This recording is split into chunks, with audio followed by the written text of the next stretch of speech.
being emotional and rationality.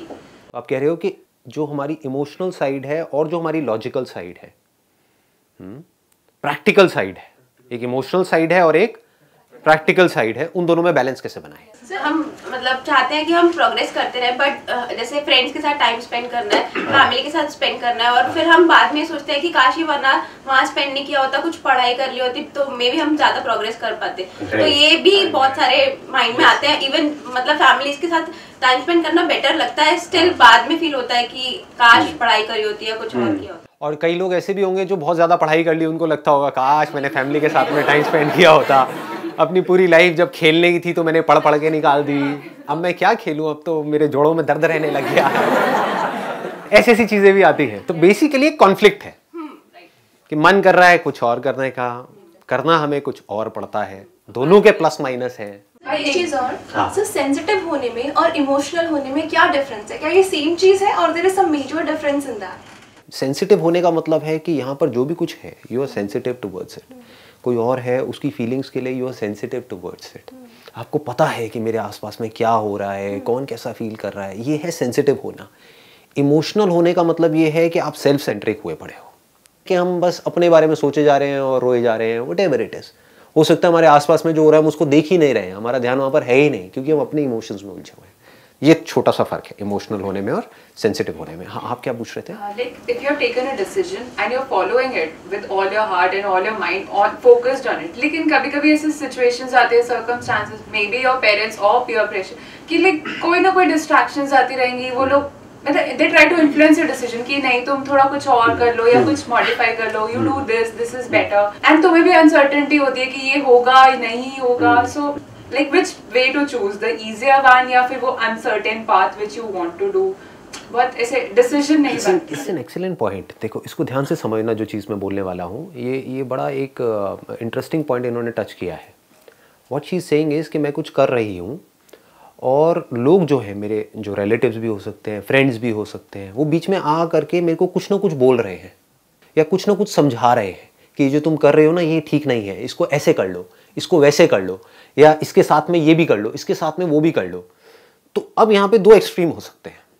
ज़्यादातर लोग क्या करते हैं, या तो बिल्कुल ही ढीठ हो जाते हैं, वो कहते हैं मैं तो किसी की सुनूंगी ही नहीं, ये बेवकूफ़ी है।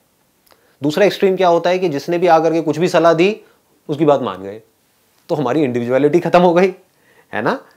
फिर तो हम दुनिया के हिसाब से ही चलेंगे, वो आके बताते जाएंगे अब तुम ये कर लो, अब तुम ये कर लो, अब तुम वो कर लो, हम बस उनके रास्ते पे चलते जाएंगे। तो हम खुद अपना रास्ता नहीं बना रहे हैं, हम बेसिकली एक रोबोट के जैसे बन गए कि जिसने आकर के जो बोला हम बस वहीं पे चल पड़े। आज किसी ने बोला, कल किसी और ने बोला, फिर हम वहाँ पे चलने लग गए। तो अब इसमें क्या करना है, बड़े ध्यान से समझना। जब भी कोई आ करके आपको सलाह देता है, वो आपका फ्रेंड भी हो सकता है, आपके पेरेंट्स भी हो सकते हैं, कोई भी हो सकते हैं, हमेशा इस चीज़ के बारे में अवेयर रहो कि क्या वो जो सलाह दे रहे हैं, जिस भी काम से रिलेटेड, जो काम आप कर रहे हो उससे रिलेटेड उनको नॉलेज और एक्सपीरियंस है या नहीं है। Most important. ऐसा हम कभी डीपली सोचते नहीं है। आपकी दादी आकर के आपको सलाह दे रही है कि बिजनेस ऐसे कर लो, उस दादी को क्या पता बिजनेस के बारे में, है? उनका ध्यान अपने जोड़ों के दर्द से हटेगा तब आपके बिजनेस के बारे में वो सोचेंगी ना। ये आकर के आपके फादर आपको सलाह दे रहे हैं जिन्होंने सिर्फ जॉब करी है 40 साल तक, तो उनकी मेंटालिटी अलग टाइप की है। वो आपको क्या आकर के सलाह देंगे बिजनेस के बारे में। हैविंग सेड दैट, जरूरी नहीं उनकी सारी सलाह खराब ही होगी, क्योंकि उनका एक्सपीरियंस तो है ही लाइफ का, तो उसमें से कुछ सही भी हो सकती है, बट जो पॉसिबिलिटी है वो बहुत कम है। दूसरी तरफ से कोई बंदा है जो बिजनेस में एक्सपर्ट है, जिसने कई तरह के बिजनेस करे हैं, ठीक है, जिसको बिजनेस का इन एंड आउट पता है, और आप बिजनेस कर रहे हो, वो आपको आकर के सलाह दे रहा है, तो वहां पे अपने दिमाग को खुला रखना है। हो सकता है उस सलाह में से कोई एक इतनी कमाल की सलाह हो जो आपकी पूरी की पूरी लाइफ को एक अलग डायरेक्शन में ले जाए। जैसे फॉर एग्जाम्पल, आप एक काम कर रहे हो, कोई बिजनेस कर रहे हो, और आप अपने हिसाब से करते चले जा रहे हो और फेल हो रहे हो, बुरी तरीके से फेल हो रहे हो, तभी तो लोग आकर के आपको सलाह दे रहे हैं। या उसमें सक्सेसफुल नहीं हो पा रहे हो तभी तो सलाह दे रहे हैं। जो सक्सेसफुल हो जाएगा उसको कोई आकर के क्या सलाह देगा? सोचने वाला पॉइंट है। जब आप कुछ कर ही जाओगे फिर तो आपसे लोग सलाह लेने आएंगे, आपको कोई देगा थोड़ी आकर के। तो इसका मतलब कि कहीं पे आप कुछ गलत कर रहे हो, या आप अभी क्रैक नहीं कर पाए हो उस चीज को। आप समझ गए ना कि एक पजल है, उस पजल को आप सॉल्व नहीं कर पा रहे हो। पजल क्या है कि मुझे सक्सेसफुल होना है, बट इस सक्सेस की पजल को आप सुलझा नहीं पा रहे हो। तो कोई आया, आकर के उसने आपको सलाह दी, और आपने देखा कि ये जो मैं काम कर रहा हूं इससे रिलेटेड इस बंदे की एक्सपर्टीज है, ये कोई बेवकूफ नहीं है, इसने इससे रिलेटेड बहुत कुछ किया है, तो हो सकता है वहां से आकर के वो बंदा आपको एक छोटी सी इंसाइट दे दे कि आपके जो क्लाइंट्स है ना उनको ये नहीं चाहिए जो आप दे रहे हो, जो आप कर रहे हो, उनको तो ये चाहिए। उसकी सलाह में से आपने देखा कि यार ये जो चीज है ये मेरी इस काम से रिलेट हो रही है, कि मैं ये जो काम कर रही हूं ये मैं सिर्फ अपने बारे में सोच करके कर रही हूं, जबकि मेरा ये काम तब चलेगा जब जिनके लिए मैं कर रही हूं वो खुश होंगे। अगर सिर्फ इतना सा आपने कर दिया तो अब आपको आगे बढ़ने से कौन रोकेगा? सोचो, जिसको जो चाहिए अगर उसको वो आपसे मिल जाए तो वो आपको क्यों छोड़ेगा? चाहे कोई रिलेशनशिप हो, सोचने वाला पॉइंट है। रिलेशंस क्यों टूटते हैं? लगाओ दिमाग, रिलेशंस क्यों टूटते हैं? जिसको आपसे जो चीज चाहिए उसको आपसे वो चीज नहीं मिल रही है। अगर मिल रही है तो वो रिलेशन कभी नहीं टूटेगा। कोई अगर खुश है तो अपनी उस खुशी को क्यों छोड़ेगा अगर वो आपके साथ में खुश है तो? चाहे फिर वो आपका क्लाइंट हो, चाहे हस्बैंड हो, चाहे वाइफ हो, चाहे कोई भी हो, चाहे फ्रेंड्स हो, चाहे आपकी कंपनी में जो आपके बॉस हो वो हो। एक टाइम होता है कि एक जब आपका फ्रेंड खड़ा है, जब आपका बॉस खड़ा है, तो boss is anti with your friend, but उस टाइम पे you have to take a decision कि मैं बॉस के यहाँ पे लाऊं या मैं आई अंडरस्टैंड। मतलब उस टाइम पे आता है कि emotion with your friend, being professional with your boss. So उस टाइम पे हम किसको ज्यादा वेटेज दें? क्योंकि अब मैं अगर मैंने बॉस की बात मना कर दूंगा सो आई विल बी मतलब गिरे होंगे आंखों में। बड़ा सिंपल है, जिस टाइम पे जो काम आप कर रहे हो उस टाइम पे वो काम इंपॉर्टेंट है, स्टिक टू इट।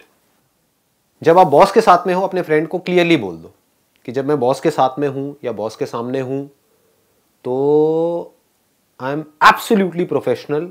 मतलब कि दो साइड हो गई आपकी, एक है प्रोफेशनल साइड, एक है पर्सनल साइड। दोनों को मिक्स मत करो, never mix these two things. ये मेरा अपना लाइफ का ऑब्जर्वेशन है, ये मेरा अपना एक्सपीरियंस है कि इन दोनों को कभी भी मिक्स मत करो। जहां आपने मिक्स किया तो ना आप यहां के रहोगे ना वहां के रहोगे, बीच में पिसते रहोगे। समझ पा रहे हो ना? मतलब बिल्कुल क्लियर हो जाए अपने फ्रेंड, एब्सोल्युटली क्लियर। अकेले में अपने फ्रेंड को जा करके उसको बैठ करके बोल दो बिल्कुल बिना, without a shadow of doubt, कि हमारी जो दोस्ती है, जो भी कुछ है वो अपनी जगह पर है, बट जब हम कंपनी में हैं, ऑफिस में हैं, तो वी आर थॉरो प्रोफेशनल्स, जहां पर मेरा जो मोटिव है वो है आगे ग्रो करना, सही तरीके से, गलत तरीके से नहीं, सही तरीके से। सही तरीका क्या है कि यहां पर I am answerable to my boss, not to you. जितना आपके अंदर पावर आती है ना सच बोलने की, उतना ही लोग आपकी और ज्यादा रिस्पेक्ट करेंगे। नहीं तो क्या होगा, आप बोलोगे अपने फ्रेंड को मैं तेरी तरफ हूं, लेकिन बॉस एक ऐसी सिचुएशन क्रिएट कर देगा कि आप चाह करके भी अपने फ्रेंड की तरफ नहीं हो सकते, तो आपकी दोस्ती भी गई और आपकी नौकरी भी गई। समझ गए ना? तो इसलिए इन दोनों चीजों में बैलेंस बनाने का मतलब ये है being honest, being straightforward हो जाए, बिल्कुल being absolutely honest and straightforward in a very polite manner is the way to गो।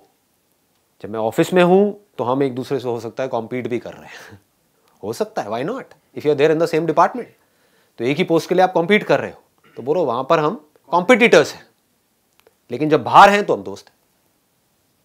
इससे क्या होगा, कोई कॉन्फ्लिक्ट क्रिएट नहीं होगा, क्योंकि अब आपने बिल्कुल सच बोल दिया, और सच भी यही है, इसमें झूठ क्या है? ठीक है ना? ये बैलेंस आपको समझ आ रहा है ना? इमोशनल साइड में और प्रैक्टिकल साइड में। इमोशनल साइड क्या है, मुझे ये चाहिए, मुझे ये करना है, मुझे ये बनना है, ये सब क्या है? आपके अपने इमोशंस हैं। इससे दुनिया को क्या मतलब है? सोचने वाला पॉइंट है। मुझे बिजनेस में सक्सेसफुल होना है, इससे दुनिया को क्या फर्क पड़ता है? ये तो आपकी प्रॉब्लम है ना। तो यहां पे प्रैक्टिकल साइड क्या कहती है कि आप सक्सेसफुल सिर्फ तब हो पाओगे जब आप बारीकी से समझ पाओगे कि जिन लोगों के साथ जुड़ करके आप सक्सेसफुल होगे उनको क्या चाहिए, जिसका इमोशन से कोई कनेक्शन नहीं। यहां पर बैलेंस बनाना होता है। हर काम को जो भी आप कर रहे हो उसको बारीकी से समझना होता है, और ये छोटी छोटी चीजें समझने वाली होती हैं। आपको हजारों चीजें नहीं समझनी है। एक काम कर रहे हो, आपको छोटी सी भी चीज समझ आ गई ना कि मैं ये कर रहा हूं, फॉर एग्जाम्पल कि आपने एक रेस्टोरेंट खोला है और आपके रेस्टोरेंट में सब कुछ अच्छा है, इंटीरियर कमाल का है, जो वेटर है वो बहुत अच्छी सर्विस दे रहे हैं, रेट भी आपने औरों से कम रखा है, लेकिन टेस्ट अच्छा नहीं समझ गए? क्या होता है जब हम एक काम में इन्वॉल्व हो जाते हैं ना, तो फालतू के काम इतने ज्यादा आ जाते हैं हम करते करते भूल ही जाते हैं कि हम वो काम कर क्यों रहे हैं या उस काम में सबसे जरूरी क्या है, वो भूल जाते हैं। हम छोटे मोटे कामों में उलझ के रह जाते हैं। जबकि अगर आप ये सब नहीं भी कर रहे हो, लोगों को वेट भी करा रहे हो, बाहर टोकन भी दे रहे हो, लाइन भी लगी हुई है, आपका रेट भी अपने साथ वाले रेस्टोरेंट से थोड़ा सा ज्यादा है, सर्विस भी थोड़ी सी स्लो है, सब कुछ है, लेकिन खाने का जो टेस्ट है वैसा खाना और पूरी दिल्ली में कहीं नहीं मिलता है, तो आपका रेस्टोरेंट चलेगा या नहीं चलेगा? कितनी सिंपल है लाइफ देखो, और हम कितना कॉम्प्लिकेटेड बना देते हैं लाइफ को। जिस कंपनी में आप काम करते हो, जिस भी कंपनी में आप जॉब कर रहे हो, आपने बारीकी से समझा कि मेरे जो सीनियर्स हैं, जो भी मतलब मेरा जो इमीडिएट बॉस है, what is it that person want from me. अगर वो आप समझ पाए और वो उनको दे पाए, चाहे वो चीज छोटी सी हो, still you would grow in that particular company. दूसरी तरफ से आप 12 घंटे काम कर रहे हो, लेकिन वो कर रहे हो जो आपको करना सही लगता है, तो आपकी ग्रोथ नहीं होगी। फिर आप कहोगे मेरा लक खराब है, दूसरे किसी की हो जाएगी। समझ गए? जो बॉस है उसको चाहिए कि मुझे मक्खन लगाओ, फॉर एग्जाम्पल, आप उसको मक्खन नहीं लगा रहे, आप उससे बदतमीजी से बात कर रहे हो, लेकिन अपना काम परफेक्टली कर रहे हो। अब कैसे ग्रो करोगे उस कंपनी में? थोड़ा मक्खन लगाने में आपका जाएगा क्या? थोड़ी बटरिंग में आपका गया क्या? समझ रहे हो? It is so simple. और बटरिंग किसको नहीं अच्छी लगती? आपको नहीं अच्छी लगती क्या? ये कहने की बात है कि अगर आपका बॉयफ्रेंड है या आपका हस्बैंड है, अभी शादी हो गई आपकी? नहीं हुई। हाँ, तो जब हो जाएगी तो समझ आएगा। वाइफ को सबसे बड़ी प्रॉब्लम ये होती है कि कभी बैठ करके मेरी थोड़ी तारीफ भी कर दिया करो। समझ? तारीफ किसको नहीं अच्छी लगती? Exceptions are always there. लाखों में कोई एक आध बंदा होगा जिसको तारीफ से और बुराई से फर्क नहीं पड़ता है, but rarest of rare. As human beings we all love being appreciated. और अगर वो जेन्युइन है तो बात ही कुछ और है। एक है फ्लैटरी, कि एक बंदा बिल्कुल ही निकम्मा है और आप जा करके उसकी तारीफ कर रहे हो अपने प्रमोशन के लिए, दैट इज फ्लैटरी। अब यहां पे आपकी ऑब्जर्वेशन पावर अच्छी होनी चाहिए। You should not resort to flattery, because उससे क्या होगा, आप उसको भी समझ आ जाएगा कि ये तो बेकार में मेरे को बेवकूफ बना रहा है या बना रही है। एक है जेन्युइनली उसके अंदर कोई क्वालिटी है और आप उसको अप्रिशिएट कर रहे हो, दैट इज नॉट फ्लैटरी। आप मक्खन नहीं लगा रहे हो, आप बटरिंग नहीं कर रहे हो, although we can call it buttering, but you are not doing buttering, because there is a lot of difference between buttering and giving a genuine compliment. In fact, giving a compliment is a very very powerful tool to build a relationship. Life अगर एक relationship नहीं है तो और क्या है? लगाओ दिमाग। Success अगर एक relationship का ही extension नहीं है तो और क्या है? तो relationship अच्छा कैसे होता है? अच्छा relationship होने की शुरुआत कहां से होती है? Genuine compliments।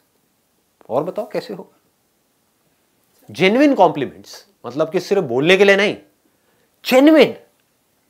और अगर पूरी ऑनेस्टी के साथ हो तो उसकी बात ही कुछ और है कि आप जेन्युइनली सीखने के लिए उसको कॉम्प्लीमेंट दे रहे हो और जेन्युइनली उससे कुछ सीखना चाहते हो, सिर्फ इसलिए नहीं कि मेरी प्रमोशन हो जाए।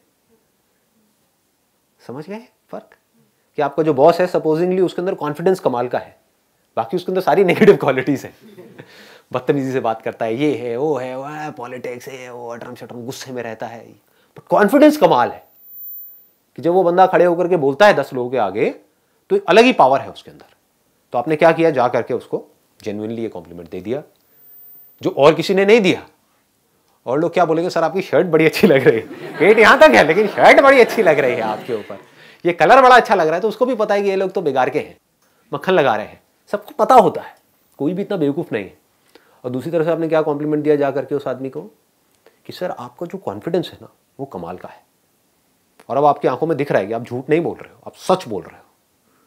ठीक है, आपने कुछ देर के लिए उसकी कमियों से या उसने जो भी कुछ आज तक आपके साथ में किया वहां से अपना ध्यान हटा दिया। ठीक है, अपनी सारी खुंदक को साइड में कर दिया और जा करके उसकी जो अच्छाई है उसको देख करके उसको बता दिया। इसमें मुश्किल क्या है? लगाओ दिमाग। और सामने वाले को अच्छा लगेगा या नहीं लगेगा, क्योंकि आप झूठ नहीं बोल रहे हो, सही में उसमें कमाल का कॉन्फिडेंस है कि सर मैंने नोट किया है ये जो कल मीटिंग हुई थी वहां पे जो आपका कॉन्फिडेंस था ना वो मुझे अपने अंदर डेवलप करना है, प्लीज सर मुझे थोड़ा सा गाइड करो।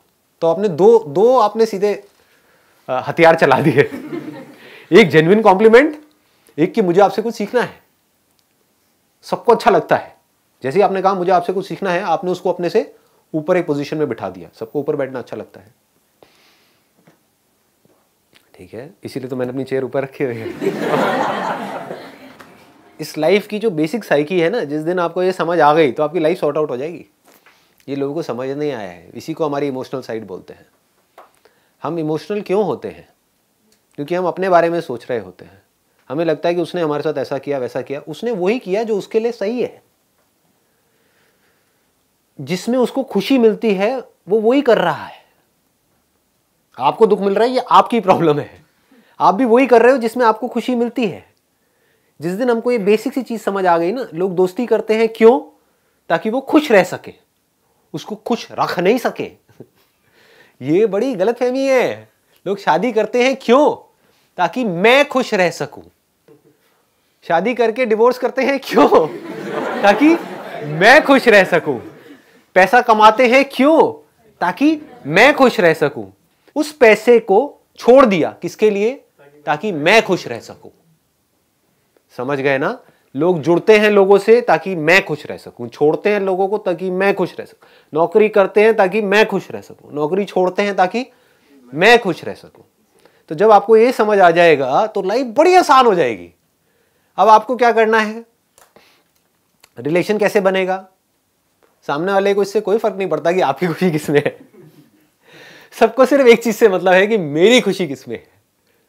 और कई बार मतलब जैसे ही आप थोड़ा सा लाइफ में डीपली जाओगे तो देख करके बड़ी हंसी आएगी और लाइफ इतनी मज़ेदार हो जाएगी जिसकी कोई हद नहीं है। क्योंकि लोगों को बड़ी छोटी छोटी चीज़ें चाहिए होती हैं आपसे, ये हमको पता नहीं है।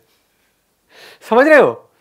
आप अपनी तरफ से पता नहीं क्या सोच करके बैठे हो कि मैं ये करूँगा वो करूँगा वो करूँगा तो वो खुश हो जाएगी आपकी वाइफ, मानो, ठीक है। जबकि आपकी वाइफ को आपसे कुछ बहुत छोटी सी चीज़ चाहिए, थोड़ा सा टाइम स्पेंड करना है। उसको वो सब चाहिए ही नहीं जो आप सोच करके बैठे हुए हो अपने माइंड में। तो आप गलत ट्रैक पे जा रहे हो, तो आप उसको कभी खुश नहीं रख पाओगे इस रास्ते पे चल करके। वो खुश नहीं रहेगी तो आप खुश नहीं रह पाओगे। समझ गए? इसको लाइफ बोलते हैं कि हमको सिर्फ ये समझना है जो लोग हमारे साथ में जुड़े हुए हैं, पूरी दुनिया का ठेका नहीं लेना है। जो लोग हम आपके क्लोज रिलेशन में हैं, आपके फ्रेंड्स हैं, आपके रिलेटिव्स हैं, क्लोज, ऐसे 8, 10, 15 लोग ही होते हैं। ज़्यादा बोल रहा हूँ, मतलब 5, 7 लोग होते हैं। बाकी तो भीड़ होती है, आती है जाती है, ठीक है ना। मज़े लेने के लिए आ जाते हैं फिर चले जाते हैं। अरे अरे अरे अरे, अरे क्या हो गया। अंदर से उनका एंटरटेनमेंट चल रहा होता है। लेकिन जेन्युइनली जो लोग जो एंड तक हमारे साथ में रहने वाले हैं, जिनके ऊपर हम आंख बंद करके ट्रस्ट कर सकते हैं, ऐसे 5-7 लोग ही होते हैं हमारी लाइफ में। मानते हो सब लोग? सिर्फ आपको ये समझना है इन 5-7 लोगों को मुझसे क्या चाहिए और अपनी लाइफ में क्या चाहिए। क्या मैं किसी तरह से उनको सपोर्ट कर सकता हूं? अगर आप इतना सा भी कर पाओ तो आपके रिलेशनशिप बहुत स्ट्रांग हो जाएगी, कमाल की हो जाएगी। इसको सेंसिटिव होना बोलते हैं। अब आप सेंसिटिव हो गए और बड़ा आसान होता है समझना। मतलब इतनी छोटी है ये चीज जिसकी कोई हद नहीं है। फॉर एग्जाम्पल, एक रिलेशनशिप में आपकी वाइफ हो सकता है सिर्फ आपसे इतना सा चाहती है कि आप मेरे से तमीज से बात करो, और आप वो ही नहीं कर रहे, बाकी सब कुछ कर रहे हो। सुबह से रात तक काम भी कर रहे हो और कह रहे हो मैं तो 12-12 घंटे नौकरी कर रहा हूं, किसके लिए? तेरे लिए। वो कह रही है मुझे ये सब नहीं चाहिए भाई, मुझे सिर्फ ये चाहिए कि आप मुझसे अच्छे से बात करो, मेरे साथ में थोड़ा सा टाइम स्पेंड कर लो। वो अगर आप कर दो, प्रॉब्लम सॉल्व हो गई, रिलेशनशिप स्ट्रांग होनी शुरू। और फिर वो रिलेशनशिप किस हद तक स्ट्रांग हो सकती है उसकी कोई हद नहीं है। फिर ऐसा हो जाया करेगा धीरे धीरे कि आपको एक दूसरे से कुछ बोलना भी नहीं पड़ेगा, पहले ही समझ आ जाएगा। क्योंकि उसको, सामने वाले को ये समझने में देर नहीं लगेगी कि ये बंदा सेंसिटिव है, ये इमोशनल नहीं है, ये सेंसिटिव है। ये सिर्फ अपने बारे में नहीं सोचता है कि ज़रा सा कुछ हो गया तो बड़बड़ बड़बड़ बड़बड़ बड़बड़ बड़बड़ सारी भड़ास जा करके सामने वाले पे निकाल दी, ठीक है, अपने पॉइंट ऑफ व्यू से। इनफैक्ट अगर आप ऐसे बन पाओ कि अपने पॉइंट ऑफ व्यू को छोड़ ही दो तो आपकी लाइफ अपने आप ही सेटल हो जाएगी। देखो कितनी मजेदार है लाइफ। इसको बोलते हैं पैराडॉक्स। पैराडॉक्स का मतलब समझते हो? मतलब कि it's kind of ironical, right? It's an irony कि हम करते कुछ और हैं, करना कुछ और चाहिए, हम सोचते अपने बारे में हैं, अपनी खुशी के बारे में, इसीलिए हम दुखी रहते हैं। समझ गए? आप सिर्फ अपनी खुशी के बारे में सोचते हो, अपने बारे में सोचते हो, इसीलिए आपकी जिंदगी झंड है, फिर भी आपको घमंड है कि नहीं? आप अपने बारे में सोचना बंद कर दो, बिल्कुल बंद कर दो, अपनी खुशी की टेंशन लेना बंद कर दो। जिन लोगों के साथ आप जुड़े हुए हो, जिस कंपनी में आप जुड़े हुए हो, जिस ऑर्गेनाइजेशन में आप जुड़े हुए हो, अगर कोई बिजनेस कर रहे हो तो जो आपके क्लाइंट्स हैं, रिलेशनशिप में जो आपके आसपास में लोग हैं, आपके दोस्त हैं, उनके बारे में सोचना शुरू कर दो। वो खुश हो जाएंगे, आपको खुश होने से दुनिया की कौन सी ताकत रोकेगी उसके बाद में। लगाओ दिमाग, समझ गए?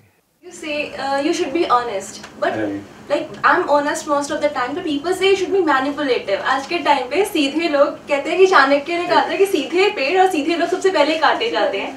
तो you should be manipulative. You should not be that honest with everyone. So how you justify? क्योंकि मुझे लगता है I find peace in being honest. I don't like to manipulate. मतलब किसी को हर्ट नहीं करती, बट मुझे लगता है कि जो ठीक है, जो है, that should be conveyed to the other person. क्यों चीज़ों को हम इतना कॉम्प्लिकेट करते हैं? बेसिकली क्या है कि ये जो सही और गलत है ना, ये हमारे माइंड में घुसा हुआ है। असली जो प्रॉब्लम की जड़ है वो यही है। आपको जो सही लगता है, ज़रूरी नहीं है सामने वाले को भी वही सही लगता है, उसे कुछ और सही लगता है। हमें जो सही लगता है, अगर हम उसको करते हैं तो हम उसको ऑनेस्टी बोलते हैं। हम बोलते हैं कि हम वही कर रहे हैं जो हमें सही लग रहा है। That means I am not manipulative. लेकिन सामने वाला जो बंदा है, उसको जो सही लग रहा है, वो जो कर रहा है, वो भी करता वही है जो उसको सही लगता है, चाहे वो दुनिया की नज़र में गलत भी हो, चाहे हमें गलत भी लग रहा है, उसको मैनिपुलेशन बोल देते हैं। पूरी दुनिया यही कर रही है। मैं सही हूं, बाकी सब गलत है। मैं जो सोच रहा हूं वो सही है, बाकी सब गलत है। मेरे आसपास में वो भी यही सोच रहा है, मैं सही हूं, वो गलत है। तो जैसे ही आपने सही गलत को छोड़ दिया, आपको ये समझ आएगा life is not about right and wrong. क्योंकि राइट और रॉन्ग में कुछ पड़ा नहीं है, इसका कोई एंड नहीं है। बेवकूफ़ों की तरह हम आपस में लड़ते रहेंगे, बहस करते रहेंगे, कोई एंड ही नहीं मिलेगा। जो आपको सही लगता है, अगर आप उस पर जेन्युइनली क्वेश्चन मार्क लगाओगे तो आपको सब कुछ गलत लगने लग जाएगा। लेकिन हम ऐसा कभी करते नहीं है, हम ऐसा कभी नहीं करते। उसमें डर लगता है क्योंकि हम गलत प्रूव हो जाएंगे। सामने वाले को गलत प्रूव करने में बड़ा मज़ा आता है। हम खुद को कैसे गलत प्रूव करें? Real freedom is, real liberation is, जिस दिन आपको अंदर तक ये समझ आए कि जो भी मेरे को सही लगता है उसकी एक दूसरी साइड भी है जो गलत है। तो ना कुछ सही है ना कुछ गलत है, तो I am free from all these things. तो अब करें क्या लाइफ में? Life is all about living. उसका सही गलत से क्या कनेक्शन है? Life is about being happy. उसका सही गलत से क्या कनेक्शन है? लगाओ दिमाग। कभी सोचते हैं ऐसा? जिंदगी क्या है कि आप किसी के साथ में बैठे हो और खुशी खुशी बात कर रहे हो, या लाइफ में अंदर से खुश हो, झूम रहे हो। उसका सही गलत से क्या मतलब है? मैं सही हूं तो क्या ये मुझे खुशी दे रहा है? नहीं देता, बल्कि स्ट्रेस देता है। ये मैं सही हूं वो गलत है, ये स्ट्रेस देता है।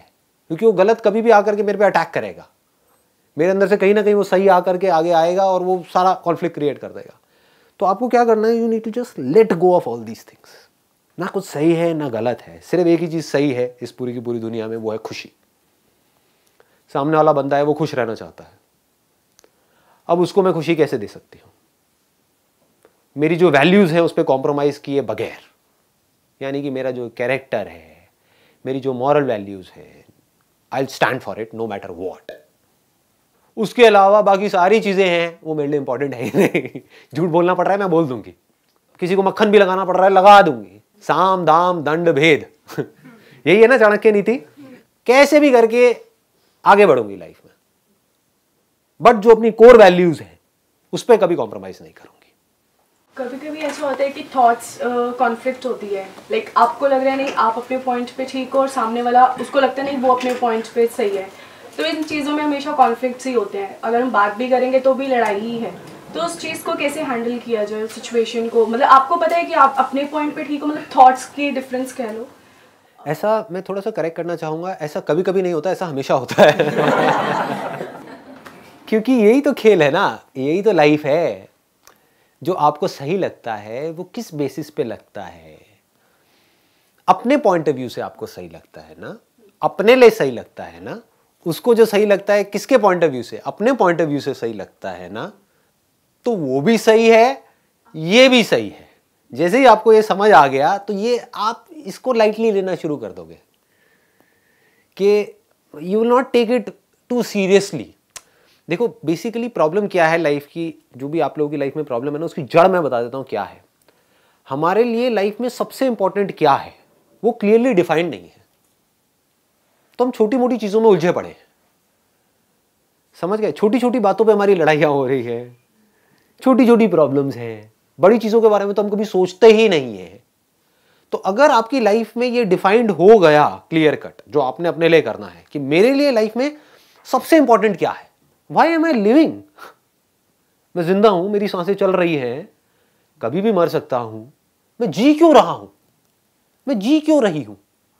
जब आपको ये क्लियर हो गया और ये जवाब अंदर तक आया, और वो जवाब मेरा नहीं होना चाहिए, मैं चाहूं तो आपको जवाब दे सकता हूं लेकिन क्यों दूं, वो तो आपका एक बिलीफ बन जाएगा। आप मुझसे पूछोगे मेरे लिए सबसे इंपॉर्टेंट क्या है, दैट इज पीस। देख रहे हो, कभी सोचा ऐसे, what is most important to you in life, peace of mind. तो क्या होगा, लड़ाई हो रही है, वहां पर मुझे कुछ सही लगता है, मेरी वाइफ को कुछ सही लगता है, पीस किस में है, शांति किस में है, जो तुझे सही लगता है कर ले। How does it make a difference ही, शांति मिली ना, लड़ाई झगड़ा खत्म। ये पकड़ में आ रही है बात। अब मेरी लाइफ जाकर के कनेक्ट होगी किससे, पीस से। ये मेरी लाइफ का पर्पस है, ये मेरी लाइफ का सेंटर पॉइंट है।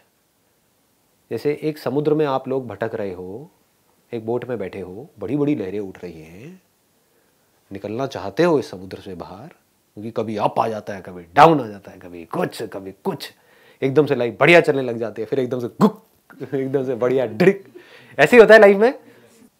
तो क्या चाहिए आपको, ध्रुव तारे का नाम सुना है सबने, हाँ, तो एक ध्रुव तारा चाहिए ना, कि आपको पता हो कि मैं किस डायरेक्शन में जा रहा हूं। वो आपको सही डायरेक्शन दे सकता है, वो आपको इस समुद्र से बाहर निकाल सकता है, नहीं तो मरते दम तक नहीं निकलोगे। कौन निकला है बताओ, जिसने ज्यादा कमा लिया वो भी दुखी है, जिसने कम कमाया वो भी दुखी है। तो जी क्यों रहे हो, दुख के लिए, दुखी रहने के लिए या खुश रहने के लिए? खुशी कैसे मिलती है, जब मन शांत होता है। सबसे ज्यादा खुश कब होते हो 24 घंटे में से, लगाओ दिमाग, जब सो रहे होते हो। इससे क्या सीखा, कभी सीखा क्यों अपनी नींद में हम इतने खुश होते हैं? सुबह उठने में सबकी वॉट लगी हुई होती है, आधा घंटा और बस 5 मिनट और मिल जाए, मतलब नींद से हमें सबसे ज्यादा प्यार है। अपनी नींद के लिए आप लोगों से लड़ भी सकते हो, झगड़ भी सकते हो, सब कुछ छोड़ छाड़ सकते हो, कुछ भी कर सकते हो, बस आपको एक अच्छी नींद चाहिए, है कि नहीं? 2-3 दिन तक अच्छी नींद नहीं मिलेगी तो आप पता नहीं क्या कर दोगे, बौखला जाओगे। तो नींद से हमें इतना प्यार है, क्यों है नींद से इतना ज्यादा प्यार? वहां पर ऐसा क्या होता है, पैसा होता है, उल्टा पैसा नहीं होता है। ये लोगों को समझ नहीं आती है बातें, सोचो, क्योंकि कभी ऐसा सोचते ही नहीं है। बस भेड़ बकरियों की तरह जैसे सब चल रहे हैं वैसे ही चलते चले जाते हैं। गधों की रेस हो रही है तो सब भाग रहे हैं तो मैं भी भागूंगा, मैं ना इस रेस में आगे हूं, अरे वो मेरे से पीछे है, अरे सारे गधे हैं। उनसे पूछो क्या भाग रहे हो, कहां भाग रहे हो, इससे हो क्या रहा है? हम ये सब नहीं सोचते। क्या सोचते हैं, मुझे एक बड़ा घर चाहिए। बड़े घर से क्या होगा? अगर आज आपकी औकात नहीं है एक बड़ा घर लेने की, और आपने अपने ऊपर प्रेशर डाल करके EMI वगैरह का जुगाड़ करके इधर उधर से उधार ले करके लोगों से 50,000 उससे लिया, 1 लाख उससे लिया, ऐसे लोग लेते हैं। एक घर ले भी लिया और उस घर में जा करके आपको चैन की नींद ही नहीं आ रही। वो नींद जो आपके लिए 24 घंटे में से सबसे ज्यादा इंपॉर्टेंट है, आपको सबसे ज्यादा प्यारी है, वो चीज आपके हाथ से चली गई, तो मिला क्या? स्ट्रेस। पकड़ में आ रहा है या कॉम्प्लिकेटेड हो रहा है? मैं कोई और ही तो जोन में नहीं जा रहा। ये तो मेरे लिए है, आपके लिए क्या है वो आपको डिसाइड करना है। आपके लिए पैसा है या आपके लिए अपने पॉइंट को प्रूव करना है अपने पति के आगे, क्या है? दैट इज योर कॉल, है ना, कि मैं सही हूं, मेरा पति गलत है। मतलब आपने क्या किया, उसको हरा दिया। अब हारा हुआ बंदा कब तक चुप बैठेगा? फिर अटैक करेगा। लड़ते रहो, शांति कैसे मिलेगी? लोगों को खुशी इसमें मिलती है कि मैं ज्यादा पावरफुल हूं, मैंने अपने दुश्मन को हरा दिया। ये जीत है या दुश्मन से हाथ मिला लेना जीत है? दुश्मन को दोस्त बना लेना जीत है? साम दाम दंड भेद कैसे भी करके दुश्मन को दोस्त बना लेना जीत है, या दुश्मन को हरा देना जीत है?